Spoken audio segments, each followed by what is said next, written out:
محترم دوستو، عرض یہ کر رہا ہوں آج کی یہ کانفرنس توحید و سنت کے عنوان سے معنون ہے۔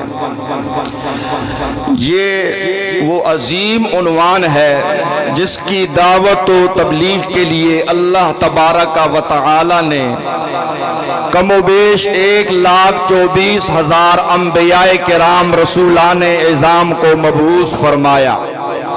چنانچہ سورۃ الانبیاء میں اللہ تعالیٰ ارشاد فرماتے ہیں وَمَا أَرْسَلْنَا مِن قَبْلِكَ مِن رَّسُولٍ إِلَّا نُوحِي إِلَيْهِ أَنَّهُ لَا إِلَٰهَ إِلَّا أَنَا فَاعْبُدُونِ۔ اے میرے محبوب پیغمبر، ہم نے آپ سے پہلے جتنے بھی رسول بھیجے، جن جن کے سروں پر ہم نے تاج رسالت سجایا، انہیں ایک ہی فریضہ سونپا، ان کی ایک ہی ڈیوٹی تھی، ان کا ایک ہی مشن تھا، ان کا ایک ہی نظریہ تھا، ان کا ایک ہی پیغام تھا، ان کی ایک ہی تبلیغ تھی، ان کی ایک ہی دعوت تھی۔ لوگو لا الہ الا اللہ، اللہ کے علاوہ الہ کوئی نہیں، نہ سورج الہ ہے، نہ چاند الہ ہے، نہ ستارے الہ ہیں، نہ ناری الہ ہیں، نہ نوری الہ ہیں، نہ خاکی الہ ہیں، نہ فرشی الہ ہیں، نہ ہی کوئی زندہ الہ ہے، نہ ہی کوئی مردہ الہ ہے، نہ ہی حضرت عیسیٰ علیہ السلام الہ ہیں، نہ ہی حضرت مریم الہ ہیں، نہ ہی حضرت عزیر الہ ہیں۔ الہ ہے تو صرف کون ہے؟ اللہ کی توحید کا نعرہ اونچی آواز سے الہ ہے تو صرف کون ہے؟ پہلا کلمہ لا الہ الا اللہ۔ جو نبی بھی آیا، جو رسول بھی آیا، اس کی دعوت کا پہلا نقطہ، پہلا جملہ، پہلا کلمہ یہی ہوا کرتا تھا، لا الہ الا اللہ۔ چنانچہ حضرت آدم علیہ السلام آئے، لا الہ الا اللہ، آدم صفی اللہ۔ حضرت نوح علیہ السلام آئے، لا الہ الا اللہ، نوح نجی اللہ۔ حضرت یوسف علیہ السلام آئے، لا الہ الا اللہ، یوسف صدیق اللہ۔ حضرت داؤد علیہ السلام آئے، لا الہ الا اللہ، داؤد خلیفۃ اللہ۔ حضرت موسیٰ علیہ السلام آئے، لا الہ الا اللہ، موسیٰ کلیم اللہ۔ حضرت عیسیٰ علیہ السلام آئے، لا الہ الا اللہ، عیسیٰ روح اللہ۔ آخر میں نبیوں کے امام آئے، نبیوں کے سرتاج آئے، خاتم الانبیاء آئے، سرور کائنات آئے، فخر موجودات آئے، رحمت للعالمین پیغمبر آئے، شفیع المذنبین پیغمبر آئے، مصطفیٰ آئے، مرتضیٰ آئے، مجتبیٰ آئے، حبیب خدا آئے، نبیوں کے نبی آئے، میرے نبی آئے۔ انہوں نے بھی اپنی دعوت کا آغاز اسی کلمے سے کیا، لا الہ، اللہ کے سوا الہ کوئی نہیں۔ یہ وہ مبارک عنوان ہے جس عنوان کو بیان کرنے کے لیے اللہ تعالیٰ نبیوں کو بھیجا کرتا تھا۔ محترم دوستو، جیسے دنوں میں جمعہ کا دن آلہ ہے، راتوں میں شب قدر آلہ ہے، مہینوں میں رمضان کا مہینہ آلہ ہے، زبانوں میں عربی زبان آلہ ہے، شہروں میں مکہ مکرمہ، مدینہ منورہ آلہ ہے، مسجدوں میں مسجد حرام اور مسجد نبوی آلہ ہیں، صدیقوں میں سیدنا ابو بکر صدیق رضی اللہ تعالیٰ عنہ آلہ ہیں، عادلوں میں حضرت عمر فاروق رضی اللہ تعالیٰ عنہ آلہ ہیں، سخیوں میں حضرت عثمان غنی رضی اللہ تعالیٰ عنہ آلہ ہیں، بہادروں میں حضرت علی المرتضیٰ رضی اللہ تعالیٰ عنہ آلہ ہیں، شہیدوں میں حضرت حسین رضی اللہ تعالیٰ عنہ آلہ ہے، مدبروں میں حضرت امیر معاویہ بن سفیان رضی اللہ تعالی عنہ آلہ ہے، فقیہوں میں حضرت عبداللہ ابن مسعود رضی اللہ تعالی عنہ آلہ ہے، مفسروں میں حضرت عبداللہ ابن عباس رضی اللہ تعالی عنہ اعلیٰ ہے، امتوں میں امت محمدیہ اعلیٰ ہے، فرشتوں میں حضرت جبریل امین اعلیٰ ہے، نبیوں میں میرے نبی اعلیٰ ہے، کتابوں میں قرآن اعلیٰ ہے، ایسے ہی دین اسلام کے عنوانوں میں توحید کا عنوان سب سے اعلیٰ ہے۔ یہ نغمہ فصل گلو لالا کا نہیں پابند۔ علامہ اقبال نے کہا تھا حالات جیسے بھی ہو، زندگی اور موت کی جنگ لگی ہوئی ہو، اپنے پرائے ہو جائیں، جاننے والے بیگانے ہو جائیں، دوست دشمن بن جائیں، ایذائیں دی جانے لگیں، فتوے لگنے لگیں، پھپتیاں کسی جانے لگیں، لیکن جو توحید کو ماننے والا ہوتا ہے، توحید کا متوالا ہوتا ہے، وہ حالات سے نہیں ڈرتا، بلکہ حالات جیسے بھی ہوں وہ ایک ہی صدا لگاتا ہے، الہ صرف کون ہے؟ یہ نغمہ فصل گلو لالا کا نہیں پابند، بہار ہو کے خزاں لا الہ الا اللہ، گرچہ بت ہے جماعت کی آستینوں میں، مجھے ہے حکم آزا لا الہ الا اللہ۔ توحید کی امانت سینوں میں ہے ہمارے، آسان نہیں مٹانا نام و نشاں ہمارا، باطل سے دبنے والے اے آسمان نہیں ہم، سو بار کر چکا ہے تو امتحان ہمارا۔ توحید کا مشن زندہ ہے، زندہ رہے گا انشاءاللہ۔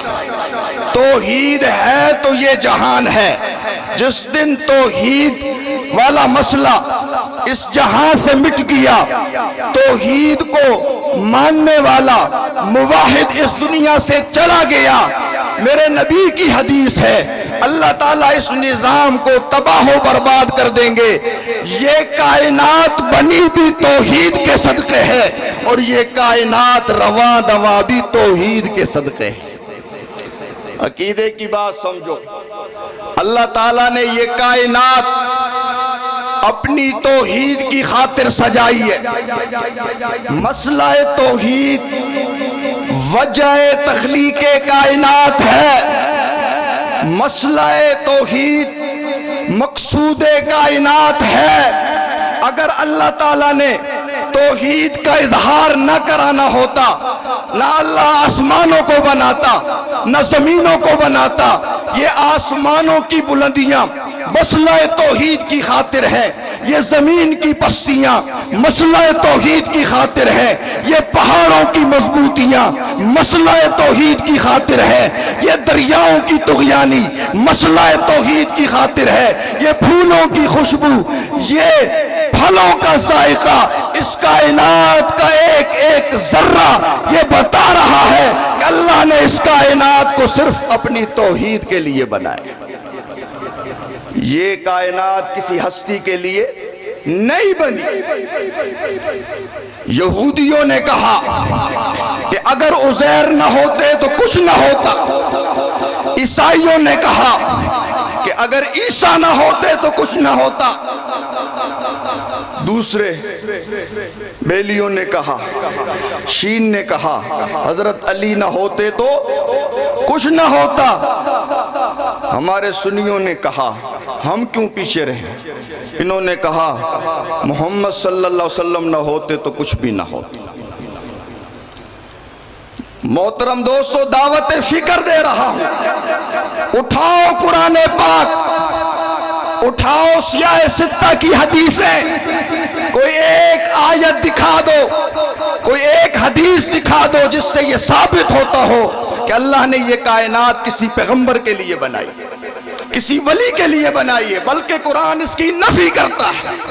وَمَا خَلَقْنَا السَّمَاوَاتِ وَالْأَرْضَ وَمَا بَيْنَهُمَا، اللہ نے ساتوں آسمانوں کو بنایا، ساتوں زمینوں کو بنایا، جو کچھ آسمان و زمین کے درمیان ہے اس کو کس نے بنایا؟ بولو بھائی، خالق کون ہے؟ کیوں بنایا؟